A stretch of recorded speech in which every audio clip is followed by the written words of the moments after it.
final season of Game of Thrones. Please clear the set. You can actually use a whole episode just in anticipation. She's a sassy lady. Brienne of Tusk!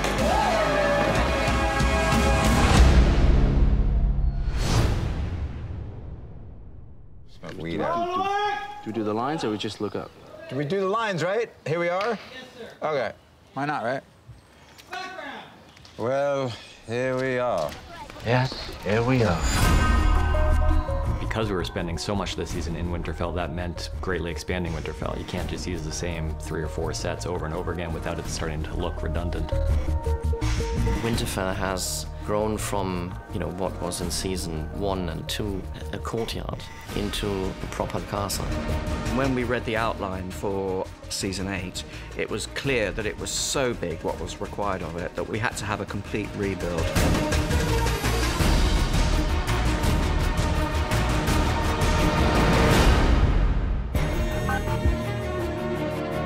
What was added for this season was the North Gate and the battlements and the North Courtyard because of the attack was going to come from the north. Right, we are in the new courtyard in Winterfell. The old courtyard ended where this wall was, so it was relatively small. We needed an expansion of the whole castle because we have refugees, we have an additional army that needed feeding. We took the old Winterfell model. I literally took a scalpel and pulled that wall out in foam core, and then it opened up the whole space. And seeing all of the different activities that took place in these castles is really important. Almost the back of house activities in the castle was like, well, how were these people fed? Where did the beer come from? Just come through the North Gate in this area where we have got our soup kitchen. We made spoons and ladles and bowls and things that you kind of take for granted, but actually require quite a lot of work. And we have a brewery. We have barrels that are practical and people can be drinking. I do a lot of research in the history of food and what was available and what we would have eaten. The other side, we have our bakery. We would have breads that were made fresh and ones that were treated so that they wouldn't disintegrate after a couple of days. In working on a set that looks good on every angle, that's what gives you the options, You could literally go from one side of Winterfell, upstairs, downstairs, into towers, out of towers, and create these long continual shots. It was very, very exciting. I mean, there's so many layers, levels, which opens up a lot of chances of moving the camera through those after our characters. So what Deb did and her team was to create these incredibly realistic environments. If the actors are in an environment that seems real to them, it's much easier to get a good performance. Go inside and you're completely transported. You have to remind yourself by knocking on the walls, and then you can hear that it's fake.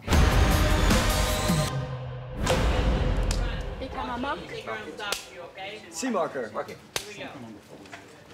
And action. Turn. Go. When I had talked to the actors concerning position and where they all sat, episode 1 of the season, I made sure that John sat in the front middle. He was, in a sense, rallying the troops that we have to get behind Dany Targaryen. When Jaime comes to Winterfell, she definitely took the role and took the queen's position. When I was a child, my brother would tell me a bedtime story about the man who murdered our father. It's an absolute trial, but it's fueled by this fact that no one wants her there. It's fueled by her needing to say, this is me in the boardroom, this is me at work, and I'm gonna show you how I work. I promised to fight for the living. I intend to keep that promise. David Nutter, he has the most enormous respect for actors. I mean, as do I. I couldn't possibly do that. Sitting in front of this camera is difficult enough. Once we get on set, he will have a director's rehearsal with the actors before the scene, and then we go for it. Go ahead, go down and go. Watch her go, then you walk away, and then you drive right down the ground. I know Sir Jaime. He is a man of honor. For Brienne, I think it's in some ways the most complicated feeling of all because she's feeling things that she can't really process. It goes all the way back to the beginning of their relationship when he kind of jumped in the line of fire for her. Without him, my lady, you would not be alive. Brienne's a very naturally shy person, and she stands in front of that room and she puts herself on the line.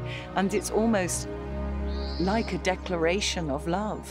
And that means a lot to Sansa because she believes in Brienne. So if Brienne vouches for him, then that's good enough for her. I trust you with my life. If you trust him with yours, we should let him stay. What does the Warden of the North say about it? That's the first scene we see him after he's heard all the information from Sam. We need all the men we can get.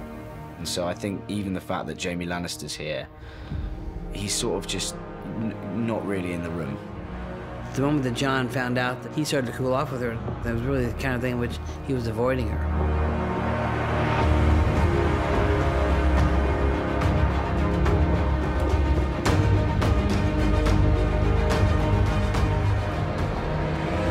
Print.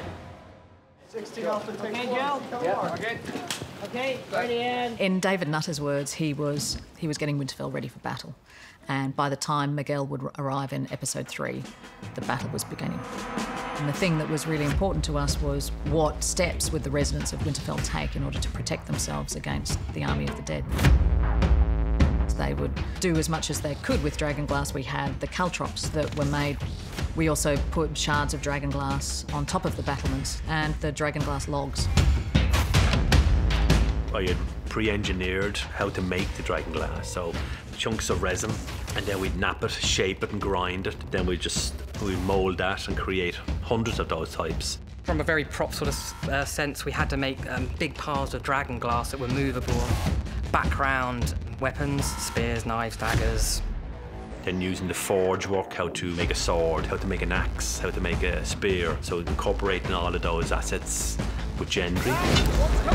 The whole thing's fully working. You know, the furnaces work, the forges are all, you know, fully operational. And so, as an actor who's trying to look like he knows what he's doing, that's a challenge in Huck.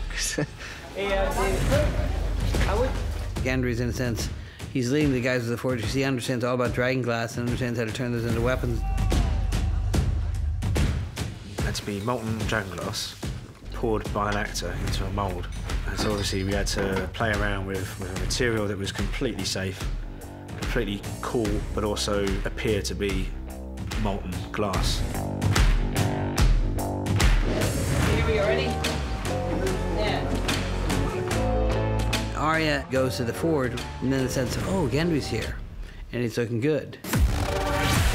Gendry got a chance to kind of understand who the new Arya was as well, so there was a wonderful kind of a flirtation that went on there that was kind of interesting. It's going to be safer down in the crypt, you know.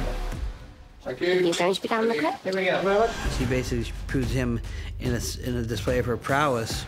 She takes about 4 or 5 of these Dragonstone knives and kind of throws them up against a post and kind of, you know, hits these posts 5 times in a row, and he's like, holy shit, she's got some abilities. I enjoy new experiences. I look forward to seeing this one.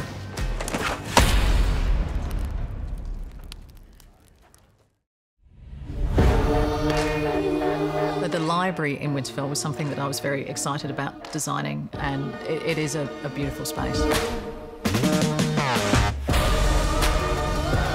We wanted to make it look slightly different from all the libraries that we've done before. You know, they're not great readers in Winterfell. We added little details, like, you know, these dire wolf heads. The wolf heads in the Winterfell library were just a bonus, really.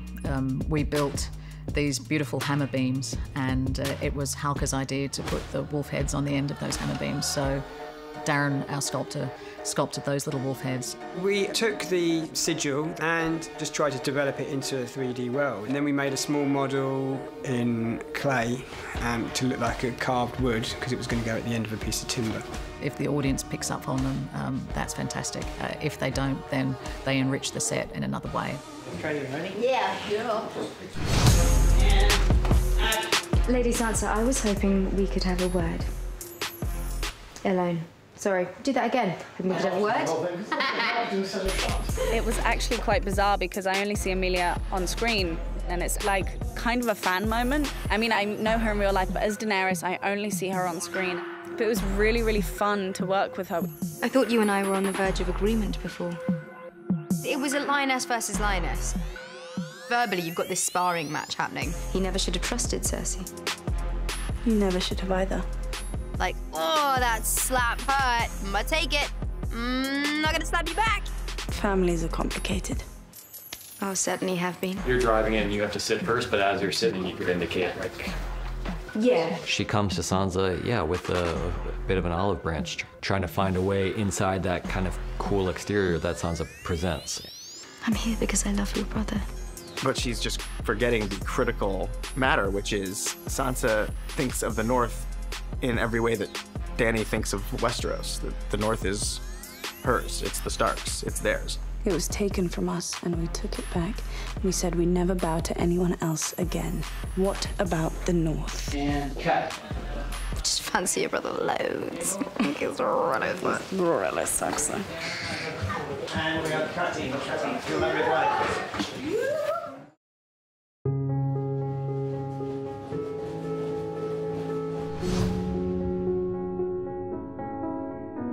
The way we had to light the night courtyard meant we had to dig trenches through a very thick World War II concrete lane for the megawatt power that we had to pipe in from the Jennies. So it was a bit more like preparing for Glastonbury than it was for preparing for a short stay location. Oh, for fuck's sake. May as well be at a bloody wedding. And we've cut, guys, we've cut. We had one night shooting. We had 3 principal cast up there, 3 cameras, background, our crew, and we had every kind of weather. We had clear skies, we had horizontal rain, horizontal sleet, big fluffy snowflakes, and so we had to cover ourselves in every kind of weather. It's very cool when you actually look at it and go, oh, that looks a lot better than we thought it would, considering it was pissing with rain, and you realise you got away with it. Where are you going? I'm not spending my final hours with you two miserable old shits. For us, what was interesting about this episode was always that it's our last night together. What people do when they know they have one night left on Earth tells you a lot about who people really are. I remember the first time we came here. You were a golden lion. I was a drunken whoremonger. It was all so simple. The sequence that I love so much was the sequence around the fireplace. It starts off with something simple as Tyrion and Jaime having a moment together as brothers. My lady. Oh, we didn't mean to interrupt. We were just looking for somewhere warm. Contemplate your imminent death. You've come to the right place. We have all invested so many years in these characters that, yes, we can actually use a whole episode just in anticipation of what's going to happen.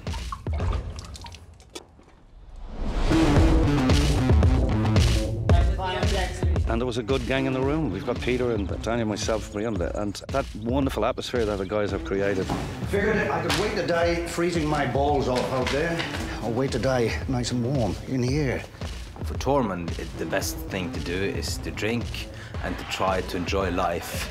And of course, life is love, and love is Brienne. So he's just hanging around, trying to show her why he's the best guy ever. They call me Giant Spain. Want to know why? I've now watched it probably 300 times, but I still always laugh when Tormund starts telling his backstory. That's how I got so strong. Giant's milk. Partly in the way that Kristoff portrays Tormund, and partly in the reactions of the other characters listening to him. Part just in the way that Tormund chugs the goat's milk there. It's really pretty incredible, and he was really chugging milk. Maybe we'll have that drink.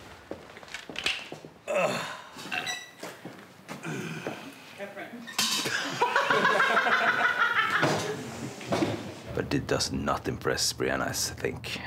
But, you know, he does his best. You're not a knight, Tormund. You're not the knight? Yeah, we'll put it up there. Okay. Put fuck tradition a little closer together, tighter. And action. You're not the knight? Women can't be knights. Why not?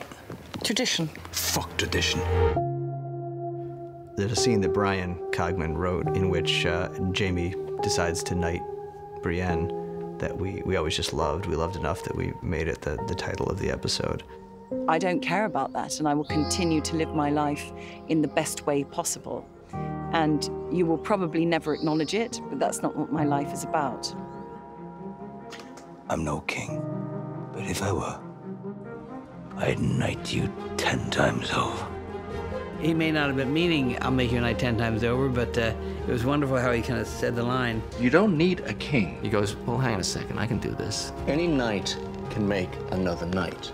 There are no rules against it, it's just weird tradition. I'll prove it. It's a kind of validation, a general kind of validation she's wanted her whole life. Neil. One of my favorite little moments there is the look that Pod gives her when she tries to pretend to everybody like she doesn't want to be a knight, when Pod knows that that's what she wants more than any single other thing in the world. She wants to be a knight or not, Neil. And even though she denies it, you know, Brienne has been more knightly than any of the knights I think we've seen. And the fact that she hadn't been just because of her gender is totally unfair. As humans, like to feel accepted. And the idea of those sorts of stereotypes being pulled apart is incredibly important.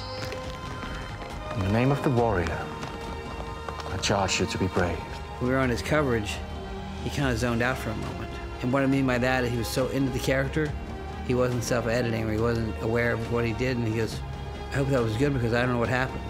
Then is when I know an actor's got it. Arise, Brienne of Tarth, a knight of the Seven Kingdoms.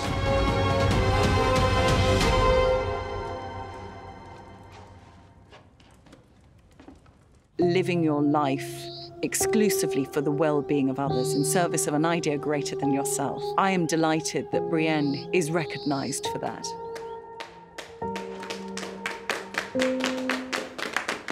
Sir Brienne of Tarth, Knight of the Seven Kingdoms.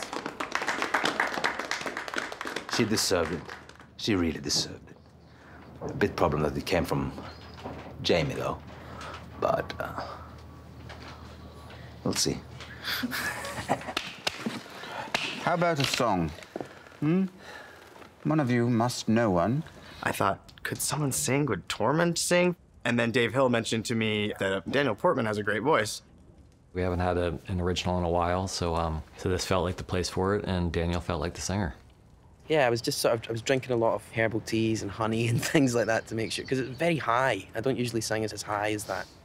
The person we hadn't seen for a few beats was Pod. So on Tyrion's close-up, profile close-up, Pod enters frame as Sam kind of finds him, and he starts to sing. Mark it. High in the halls of the kings who are gone, Jenny would dance with her ghost. What's cool is I wanted to shoot it, you know, as a continuous shot. It was great because he kept in tune and rhythm for a long time. The ones she had lost and the ones she had found. What I really wanted that episode to be was a love letter to the characters, because I love them so much. Most of the scenes of that episode, it's really these characters in a room sharing their humanity. The ones who'd been gone for so very long, she couldn't remember their names. I pledge to fight for the North, and I will fight. Spun her around on the damp old stones, spun away. Your father told me how to do what's right. This is right. And she never wanted to leave. Never wanted to leave. Never wanted to leave. Never